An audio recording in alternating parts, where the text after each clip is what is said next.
Hallo en welkom. Vandag gaan ons op 'n bietjie van 'n reis deur tyd, om te sien hoe ons boodskappe gegaan het van iets wat maande geneem het om aan te kom, tot, wel, millisekondes. So, om mee te begin, dink gou 'n bietjie hieroor. Daai laaste WhatsApp of e-pos wat jy gestuur het, hoe lank het dit geneem om daar uit te kom? 'n Sekonde? Dalk selfs minder. Ja, ons vat hierdie spoed heeltemal as vanselfsprekend, maar soos ons nou gaan sien, was dit glad nie altyd die geval nie. Kyk hierna. Hierdie wys presies hoe 'n ongelooflike sprong ons gemaak het. Dink daaroor. Ons het gegaan van matrose wat briewe onder 'n klip los en hoop 'n ander skip kry dit, tot vandag, waar ons onmiddellike aflewering nie net verwag nie, maar sommer eis. Goed, kom ons spring weg by die heel begin, afdeling 1, van klippe tot seels.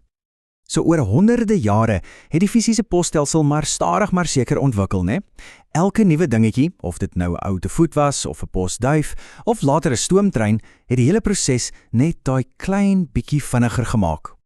Kan jy jouself indink, die element van pure, blote geluk wat hierby betrokke was? Jy los jou brief onder 'n klip en jy kan basies net hoop en bid dat iemand anders wat min of meer in die regte rigting gaan, dit sal optel. Dis 'n bietjie van 'n lotterie, né? En vandag het ons hierdie oulike, maar kom ons wees eerlik, effens ongeduldige naam vir die posdiens, slakke pos. Dis nogal ironies, want wat eens die toppunt van tegnologie en spoed was, is nou vir ons die absolute basislyn verstadig. Goed, kom ons beweeg aan na die volgende groot sprong. Afdeling 2, die benutting van drade en golwe. En toe, skielik, verander alles. Met die uitvinding van die telegraaf deur Samuel Morse het die hele konsep van afstand basies net verdwyn. Vir die heel eerste keer was 'n boodskap se spoed nie meer gekoppel aan hoe vinnig 'n mens, 'n perd of 'n skip kon beweeg nie. Dit was onmiddellik. Die ware genialiteit van Morsekode was juis hoe eenvoudig dit was. Dit was soos 'n splinternuwe, universele taal spesifiek vir die telegraaf. Dit kon enige komplekse boodskap omskep in 'n eenvoudige reeks elektriese polse, kolletjies en streepies. Radio se storie is nogal fascinerend.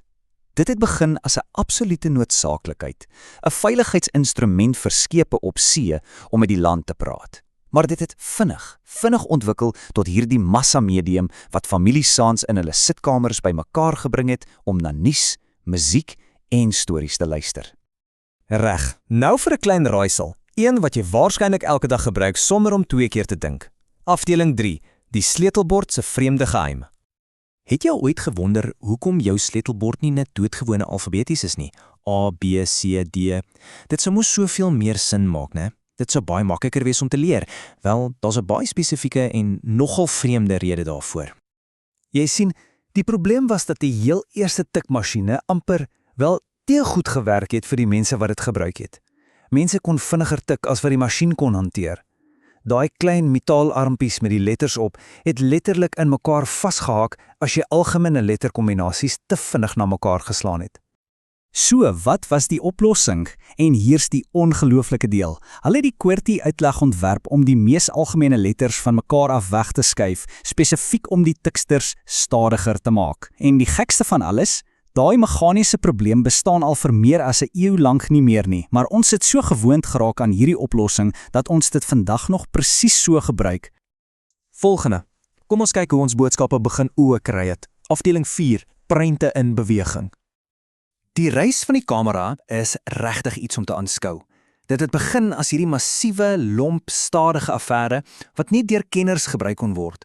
En oor die jare het dit gekrimp en vinniger geword, totdat vandag hierdie piepklein, onmiddellike lensie is, wat standaard in elkeen van ons se sakke is.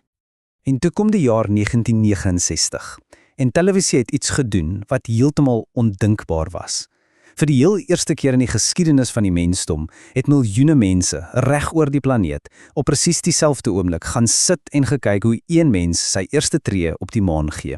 Die hele wêreld het saam asem opgehou vir een enkele monumentale oomblik. Maar televisie het ook 'n debat begin, een wat vandag nog net so relevant is. Aan die een kant, ja, dit het ons met die wye wêreld verbind. Dit het ons plekke gewys en dinge laat beleef wat ons nooit andersins sou sien nie. Maar aan die ander kant, het dit ons dalk begin afsny van ons eie omgewing? Miskien selfs van mekaar. En dit bring ons by die laaste stuk van ons legkaart, hoe al hierdie verskillende tegnologieë bymekaar gekom het. Afdeling 5, 'n biblioteek in jou sak.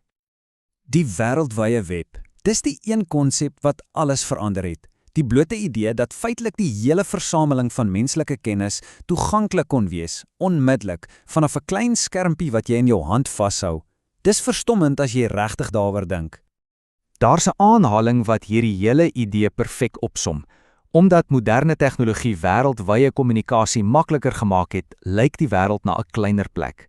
En dis presies dit. Afstand het amper irrelevant geword. En dit, basies, is ons vinnige toer deur die evolusie van kommunikasie. Dit laat ons met een laaste groot vraag, né? Ons boodskappe is vinniger as ooit tevore, maar beteken dit ons is regtig meer of beter verbind met mekaar? Dis iets om oor te wonder.